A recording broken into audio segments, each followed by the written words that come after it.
Hello friends, welcome to my channel Dev ji के tricks. Friends, आज की इस वीडियो में हम लोग 50 इतिहास के महत्वपूर्ण प्रश्नों को सॉल्व करेंगे और हम लोग इतिहास को बिल्कुल सीक्वेंस से पढ़ रहे हैं। लगातार यहाँ पर प्रश्न संख्या से स्टार्ट किए थे 1 से और हम लोग यहाँ पर 295 तक पहुँच चुके हैं और इस वीडियो में हम लोग लगभग 50 प्रश्न और भी सॉल्व करेंगे। तो चलते हैं। यहाँ पर आपका पहला क्वेश्चन यहाँ पर कह रहा है, शक संवत कब प्रारंभ किया गया? शक संवत कब प्रारंभ किया गया था? और ये क्वेश्चन हमने पिछले वीडियो में कमेंट के लिए छोड़ दिया था और सभी बच्चों का जवाब लगभग सही आया है।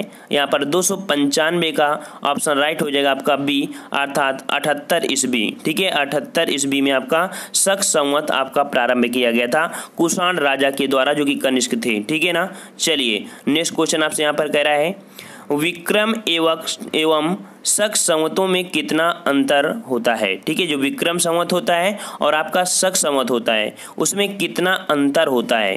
तो यहाँ पर आपका जो 296 का ऑप्शन राइट हो जाएगा।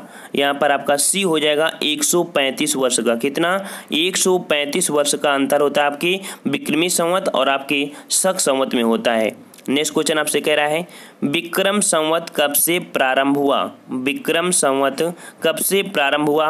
297 का ऑप्शन राइट आपका बी हो जाएगा।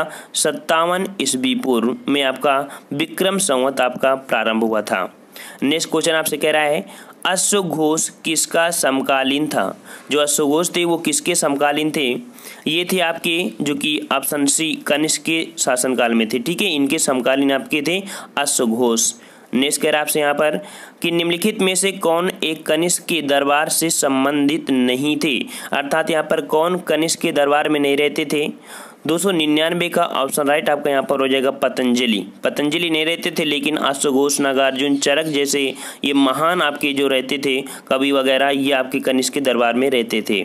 नेक्स्ट कर आपसे कि निम्नलिखित में से कौन कनिष्क प्रथम के दरबार में नहीं गया था? तो कनिष्क प्रथम के दरबार में कौन नहीं गया था? यहाँ पर 300 का ऑप्शन राइट आपका डी, विशाखादत्त, जिनकी रचना है मुद्रा राक्षस। ठीक है, यहाँ पर विशाखादत्त ये नहीं संबंधित थे इनसे। नेक्स्ट कह रहा आपसे कि शुंग वंश के बाद किस वंश ने भारत पर राज्य किया था? ये क्वेश्चन पिछली बार यूपीपीसीएस में पूछा भी गया था। ठीक है ना, और ये रेलवे में पूछा गया था और आरपीएफ में भी पूछा गया था। कह रहा है शुंग वंश के बाद किस वंश ने भारत पर राज्य किया था? 301 का ऑप्शन राइट आपका सी हो जाएगा, जो आपका कण्वा अर्थात आपका कंडव। ठीक है, कंडव वंश ये था, इसने राज्य किया था। नेक्स्ट कह रहा आपसे, मौर्यों के बाद दक्षिण भारत में सबसे प्रभावशाली राज्य था। अर्थात मौर्यों के बाद जब आपका जो सबसे ज़्यादा प्रभावशाली राज्य आया था दक्षिण में, वो आपका कौन सा राज्य था? 302 का ऑप्शन आपका ए हो जाएगा, सातवाहन, जिन्होंने आपके सिक्के चलवाए थे। ठीक है, कांच के सिक्के। ठीक है, कह सकते हैं शीशे के सिक्के। ठीक है, शीशे के सिक्के सातवाहन ने चलवाया था। नेक्स्ट कर आपसे कि सिमुग निम्न वंशों में से किसका संस्थापक था? तो भाई किसका संस्थापक था? 303 का ऑप्शन राइट आपका यहाँ पर हो जाएगा डी, अर्थात सातवाहन। ठीक है, सातवाहन जो वंश था उसका संस्थापक आपका सिमुग था। नेक्स्ट कर आपसे, किस चीनी जनरल ने कनिष्क को हराया था? ठीक है ना, किस चीनी जनरल ने कनिष्क को हराया था? ये हराया था ये नंबर आपके पान चाऊ। किसने? पान चाऊ ने हराया था कनिष्क को। ठीक है, नेक्स्ट कर आपसे यहाँ पर कि निम्नलिखित में से किस वंश के साम्राज्य की सीमाएं भारत के बाहर तक फैली थी? काफ़ी अच्छा क्वेश्चन आपका है। और ये साम्राज्य आपका कौन है जो कि भारत के बाहर तक था? 305 का ऑप्शन आपका सी हो जाएगा, कुषाण वंश। ठीक है, कुषाण वंश थे। और कुषाण वंश एक लिए और भी जाना जाता है कि शुद्ध सोने के सिक्के जो आपके थे वो कुषाण वंश के एक शासक थे भीमकटपिसेस, उन्होंने ही चलवाया था। ठीक है ना। और महान शासक अगर देखा जाए कुषाण वंश के, तो अभी हमने बताया था कनिष्क थे, और जिनके कनिष्क के दरबार में ये कह सकते हैं कनिष्क के समय में चौथी बौद्ध संगीति भी हुई थी। नेक्स्ट कर आपसे यहाँ पर कि कला की गंधार शैली निम्न समय में फली फूली थी। कला की गंधार शैली कब किस समय आपकी आई थी? तो ये आपकी आई थी 306 का ए नंबर आपके कुषाण के समय में आई थी। ठीक है, कुषाण के समय में आई थी। नेक्स्ट कर आपसे अफगानिस्तान का बमियान प्रसिद्ध था। अफगानिस्तान का बमियान प्रसिद्ध था, ये किस लिए प्रसिद्ध था, क्यों प्रसिद्ध था आपका? ये आपका प्रसिद्ध था ऑप्शन आपका डी, बुद्ध प्रतिमा के लिए प्रसिद्ध था। ठीक है, बुद्ध प्रतिमा के लिए आपका बमियान प्रसिद्ध है, जो कि अफगानिस्तान में पड़ता है। नेक्स्ट कह रहा है आपसे यहाँ पर, जो कला शैली भारतीय और यूनानी अर्थात ग्रीक आकृति का सम्मिश्रण है उसे कहते हैं। ठीक है ना, भारतीय और यूनानी के जो मिश्रण आपकी आकृति है वो आपकी कौन सी है? तो यहाँ पर आपकी गांधार शैली है। कौन सी? गांधार शैली। ऑप्शन राइट आपका सी हो जाएगा। नेक्स्ट कह रहे हैं यहाँ पर कि प्राचीन काल के भारत पर आक्रमणों के संबंध में निम्नलिखित में से कौन सा एक सही कालक्रम है? यहाँ पर जो प्राचीन काल में भारत में युद्ध हुए हैं, ठीक है, आक्रमण हुए हैं, तो उनमें से सही क्रम आपका कौन सा हो जाएगा?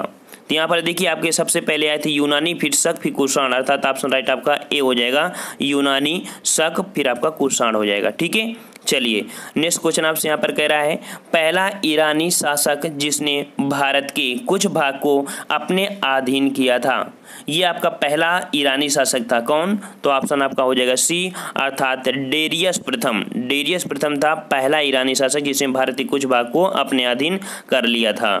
नेक्स्ट कर आपसे, निम्न राजवंशों में से सबसे पुराना राजवंश था। काफी अच्छा क्वेश्चन आपका है यहाँ पर।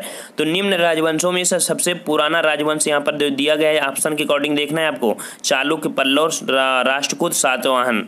तीन में से सबसे जो पुराना है आपका सातवाहन है। ठीक है, कौन है? सातवाहन।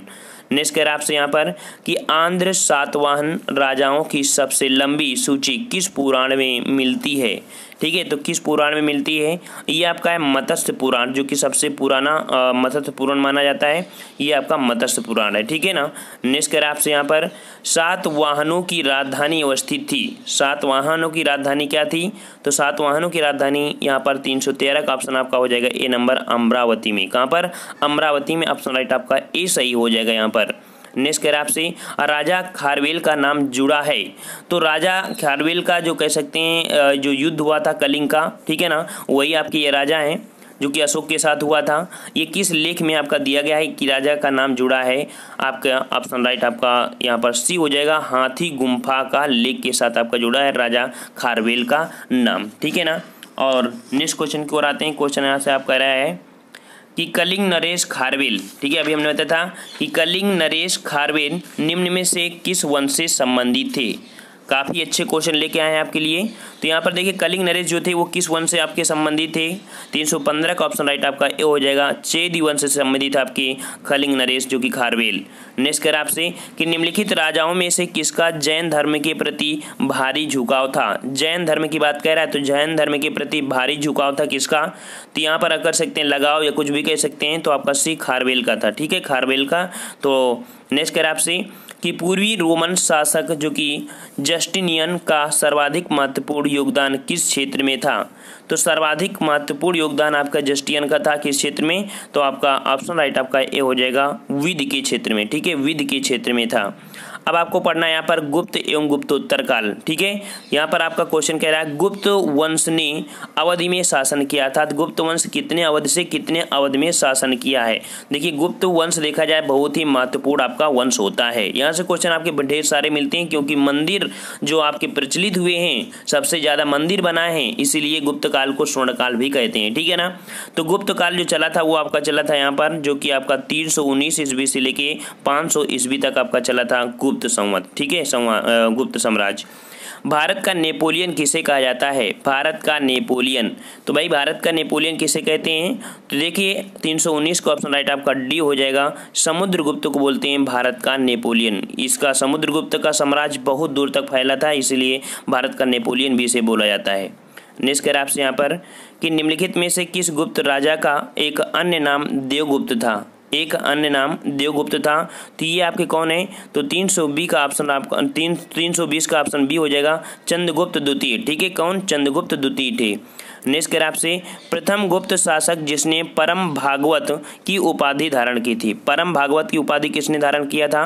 321 का ऑप्शन राइट आपका सी हो जाएगा, अर्थात आपके चंद्रगुप्त द्वितीय ने धारण किया था। नेक्स्ट कह रहा है आपसे यहाँ पर इलाहाबाद स्तंभ अभिलेख निम्नलिखित में से किस एक से संबंधित है? जो आपका इलाहाबाद स्तंभ है वो किससे संबंधित है? ऑप्शन राइट आपका यहाँ पर डी हो जाएगा, समुद्रगुप्त से संबंधित है।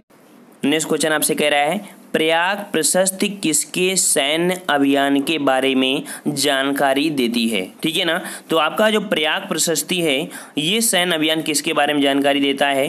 324 का ऑप्शन राइट आपका बी हो जाएगा, समुद्रगुप्त के बारे में जानकारी देता है। नेक्स्ट करें आपसे यहाँ पर, दिल्ली की कुव्वत उल इस्लाम मस्जिद के प्रांगण में प्रसिद्ध लौह स्तंभ किसकी स्मृति में है? ये आपका जो कुव्वत उल इस्लाम है आपके कुतुबुद्दीन ऐबक ने भारत में बसाया था, अर्थात बनाई थी ये मस्जिद, जो कि दिल्ली में आपकी है। और यहाँ पर आपका जो लौह स्तंभ स्थित है वो किसकी स्मृति में है? 325 का ऑप्शन राइट आपका यहाँ पर हो जाएगा बी, अर्थात चंद्र। ठीक है, किससे? चंद्र से संबंधित है आपका। नेक्स्ट करें आपसे, कौन सा राजवंश हूणों के आक्रमण से अत्यंत विचलित हुआ था? हूणों ने आक्रमण किया था यहाँ पर, हूणों को मलिच्छ कहा जाता है। काफ़ी दिनों तक ये स्नान नहीं करते थे, इसलिए मलिच्छ के नाम से भी जानते हैं। तो ये राजवंश जो हूणों के आक्रमण से अत्यंत विचलित हो चुका था, ये आपका कौन सा है? तो ऑप्शन आपका यहाँ पर सी हो जाएगा, गुप्त वंश। ठीक है, गुप्त वंश 326 का ऑप्शन सी हो जाएगा। नेक्स्ट कह रहे हैं आपसे यहाँ पर, हूणों ने भारत पर आक्रमण किया था। हूणों ने भारत पर आक्रमण किया था, कब किया था? यहाँ पर देख सकते हैं 327 का ऑप्शन आपका सी, स्कंदगुप्त के शासनकाल में किया था, स्कंदगुप्त के शासनकाल में। नेक्स्ट करें आपसे, निम्नलिखित में से किस गुप्त शासक ने हूणों पर विजय प्राप्त किया था? तो हूणों पर विजय किसने प्राप्त किया था? यहाँ पर 328 का ऑप्शन राइट आपका सी, स्कंदगुप्त ने प्राप्त की थी। ठीक है, स्कंदगुप्त। नेक्स्ट करें आपसे, शक विजेता किसे जाना जाता है? शक विजेता किसे जाना जाता है? यहाँ पर ऑप्शन राइट आपका यहाँ कौन हो जाएगा? 329 का ऑप्शन आपका सी, अर्थात चंद्रगुप्त द्वितीय है, जिसे शक विजेता के नाम से भी जाना जाता है। नेक्स्ट करें आपसे, गुप्त काल में उत्तर भारतीय व्यापार निम्नलिखित में से किस एक पत्तन से संचालित होता था? एक गुप्त काल की बात है और भारतीय व्यापार जो होता था वो किस पत्तन से संचालित होता था? 330 का ऑप्शन राइट यहाँ पर आपका ए हो जाएगा, ताम्रलिप्ति। ठीक है, ताम्रलिप्ति था। नेक्स्ट करें आपसे कि गुप्त काल में गुजरात, बंगाल, दक्कन एवं तमिल राष्ट्र में स्थित केंद्र किससे संबंधित थे? ये आपके जो केंद्र संबंधित थे, ठीक है ना, तो ये आपके ए नंबर आपका है, वस्त्र उत्पादन से संबंधित है। ठीक है, वस्त्र उत्पादन से संबंधित है। नेक्स्ट कर आपसे कि निम्नलिखित में से कौन गुप्त काल में अपनी आयुर्विज्ञान विषयक रचना के लिए जाना जाता था? तो आयुर्विज्ञान विषयक रचना के लिए कौन जाना गया? 332 का ऑप्शन राइट आपका डी, अर्थात जो आपके सुश्रुत थे। ठीक है, सुश्रुत ये आपके गुप्त काल में आयुर्वेद से संबंधित आपके जाने जाते थे। ठीक है ना, यहाँ पर 332 का कौन हुआ? आपका डी नंबर हुआ। ठीक है, और नेक्स्ट क्वेश्चन को आते हैं। क्वेश्चन आपसे यहाँ पर कह रहा है कि निम्नलिखित में से किसका प्राचीन भारत कि आयुर्वेद शास्त्र से संबंध नहीं है? ये प्राचीन भारत में जो कि आयुर्वेद शास्त्र से संबंधित नहीं है, ये आपका कौन है? 333 का ऑप्शन आपका यहाँ पर बी, भास्कराचार्य। भास्कराचार्य का नहीं है, लेकिन धर्मांतर जो गुप्त काल में काफ़ी महत्वपूर्ण थे आपके, चरक भी और सुरुत। चलिए नेक्स्ट क्वेश्चन की ओर। क्वेश्चन आपसे कह रहा है कि चंद्रगुप्त के 9 रत्नों में से निम्न में से कौन फलिक ज्योति से संबंधित था? फलित ज्योति से संबंधित था, यह आपके कौन 9 रत्न थे? तो 334 का ऑप्शन राइट आपका सी, अर्थात आपका पच्छड़क थे आपके। नेक्स्ट कर आपसे, कालिदास किसके शासनकाल में थे? कालिदास। ठीक है, तो कालिदास जो कि महान कवि आपके हैं, तो कालिदास ये शासनकाल में किसके थे? ऑप्शन राइट आपका यहाँ पर हो जाएगा, चंद्रगुप्त सेकंड के दरबार पे थे। ठीक है, नेक्स्ट कह रहे आपसे, अधोलिखित में कौन गुप्तकालीन स्वर्ण मुद्रा है? गुप्तकालीन स्वर्ण मुद्रा 336 का ऑप्शन आपका बी, दीनार। ठीक है, दीनार थी। इस समय जो गुप्तकालीन स्वर्ण मुद्रा हुआ करती थी उसे दीनार कहा करते थे। ठीक है, दीनार। नेक्स्ट कर आपसे, गुप्तकालीन रजत मुद्राओं का नाम दिया गया। ये भी क्वेश्चन पिछली बार आपका पीसीएस में आया था। ठीक, गुप्तकालीन रजत मुद्राओं का नाम दिया गया, क्या नाम दिया गया था?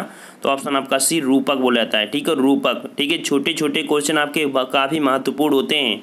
काफ़ी बच्चे इनके बारे में नहीं समझते हैं और बाद में गलतियाँ हो जाती हैं, सोचते नहीं बहुत ईजी है। ईजी नहीं है, हर एक क्वेश्चन 1 नंबर का होता है, चाहे ईजी हो चाहे आपका कठिन हो। ठीक है, नेक्स्ट करें, निम्नलिखित में से किस गुप्त शासक ने सर्वप्रथम सिक्के जारी किए थे? सर्वप्रथम सिक्के किस शासक ने जारी किया था?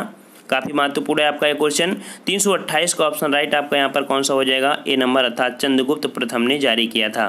ठीक है, चलिए नेक्स्ट क्वेश्चन आपसे यहाँ पर कह रहा है, गुप्त काल में लिखित संस्कृत नाटकों में स्त्री और शूद्र बोलते थे। ठीक है, तो ये आपके जो बोलते थे कौन सी भाषा बोलते थे? ये भाषा बोलते थे आपके प्राकृत भाषा। क्या? प्राकृत भाषा बोलते थे। नेक्स्ट कर आपसे, बाल विवाह की प्रथा आरंभ हुई थी। बहुत ही महत्वपूर्ण क्वेश्चन आपका है, बाल विवाह की प्रथा आरंभ हुई थी, ये किस काल में आपकी आरंभ हुई थी? बाल विवाह। ठीक है। तो 340 का ऑप्शन राइट आपका बी हो जाएगा, कुषाण काल में हुई थी। ठीक है, काफ़ी महत्वपूर्ण है, किसी से भी क्वेश्चन पूछ लेना, जल्दी से बता नहीं पाता है। ठीक है, नेक्स्ट क्वेश्चन को आते हैं। क्वेश्चन आपसे कह रहा है सती प्रथा का प्रथम अभिलेख साक्ष्य प्राप्त हुआ है। तो सती प्रथा का अभिलेख साक्ष्य ये भी बहुत ही महत्वपूर्ण है, और ये अभिलेख किस अभिलेख से प्राप्त हुआ है? तो आपका एरण अभिलेख से प्राप्त हुआ है सती प्रथा का प्रथम अधोलिखित आपका अभिलेख। नेक्स्ट करें आपसे, गुप्त संवत की स्थापना किसने की थी? गुप्त संवत की स्थापना किसने की थी? यहाँ पर ये क्वेश्चन हमारा इस वीडियो का अंतिम क्वेश्चन है, और आपको कमेंट करके बताना है कि गुप्त संवत की स्थापना किसने की थी। ऑप्शन ये है चंद्रगुप्त फर्स्ट, श्रीगुप्त, चंद्रगुप्त सेकंड और घटोत्कच। ठीक है, नेक्स्ट पार्ट जो आएगा आपका 342 के बाद आएगा, जो कि एक सीक्वेंस से हमारी हिस्ट्री चल रही है। यहाँ पर आपको गुप्त साम्राज्य भी मिलेंगे अभी, क्योंकि पूरी तरीके से गुप्त साम्राज्य आपका समाप्त नहीं हुआ है। ये वीडियो हमारा छोटा है क्योंकि थोड़े से हमें काम है, इस वजह से जल्दी से वीडियो बना के हमने वहाँ पर अपलोड कर दिया है। और हम लोग मिलते हैं एक नए वीडियो के साथ, जहाँ पर आपको मिलेंगे पूरे 60 से 70 प्रश्नों का टेस्ट। धन्यवाद। जय हिंद, जय भारत।